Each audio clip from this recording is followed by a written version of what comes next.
This is a story about a bar that I worked in.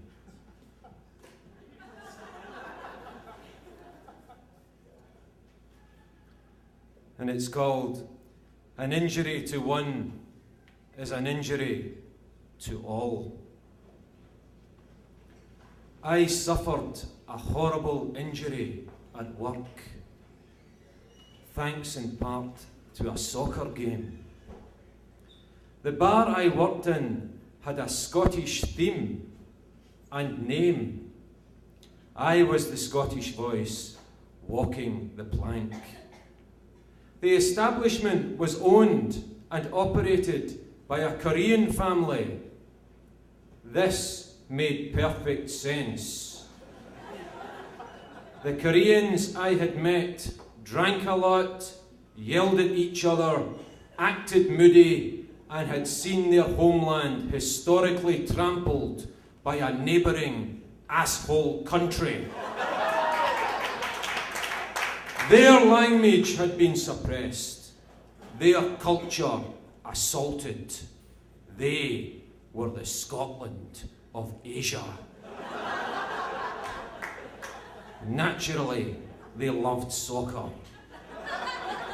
And there was a Korean match on the bar TV the day I suffered the injury, the day Scotland suffered an injury. The bar served newspaper-wrapped fish and chips from a Korean-owned fish and chip shop conveniently located around the corner. It was just like home.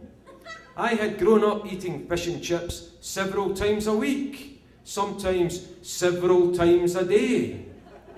I was super smart in a fishy kind of way. The fish and chips in the Korean shop were cooked in a real fish fryer imported from Britain, and they came served with tons of tasty salt and vinegar. It was famous citywide. People flocked to the pub for the experience. Customers ate their brain food and read the headlines. Some got their chips wrapped in a page from the New York Times book review, with batter stains splattered across the critiques. Vinegar ran like rivers over stories of gun violence victims. Grease saturated lengthy features on the rise of stomach ailments in time of war. An XXL customer who had wolfed down the grub noted that his fish supper had come wrapped in the obituary section of the newspaper. We didn't see him again.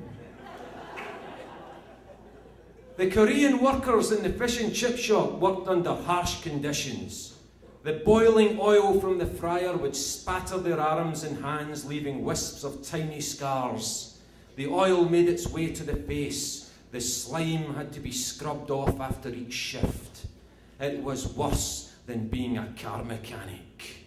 The heat on a hot summer's night added to the temperatures. Sweat dripped into the batter.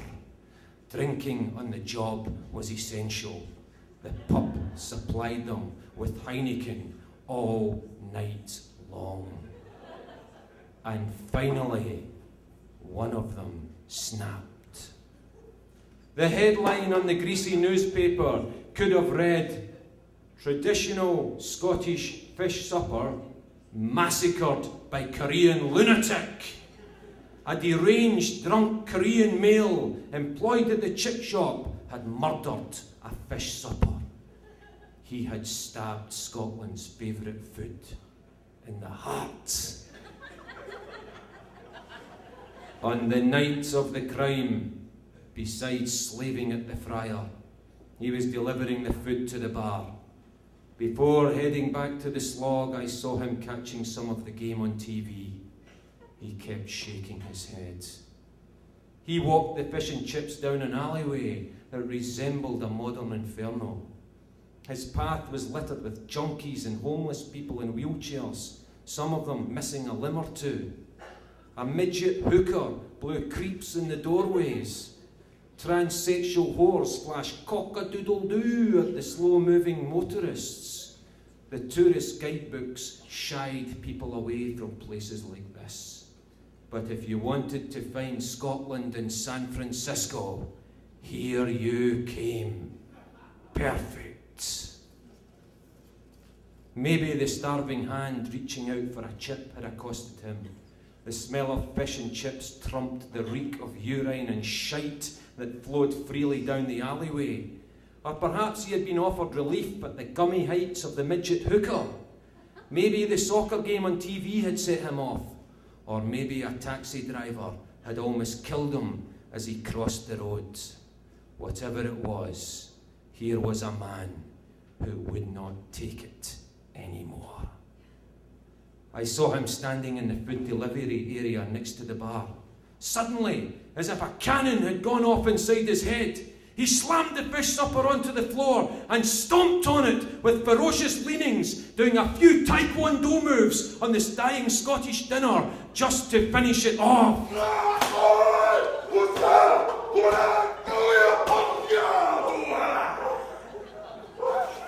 He stood back, quivering, and yelled at the slaughter.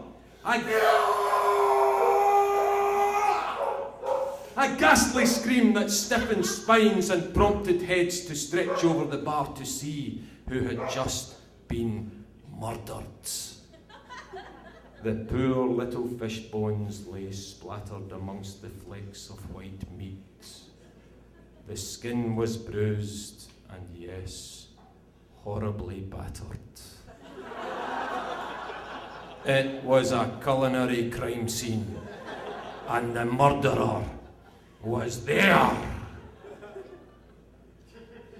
I felt as if my nationalist stomach had been kicked out of me. This was worse than having to endure a neighbouring asshole nation for 3 centuries. Worse than having your nation force-fed garbage like Shakespeare.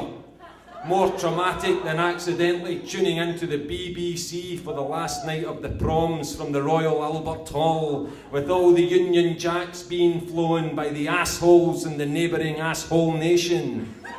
It was not just fish and chips that had been assaulted. It was Scotland. It took a second for the shock to pass, and then I flew at the murderer, like Braveheart flew at the bastard English at the Battle of Stirling. As I got there, other Korean forces in the immediate vicinity had crossed the DMZ, the area between bartenders and general public, and were wrestling with the assailant.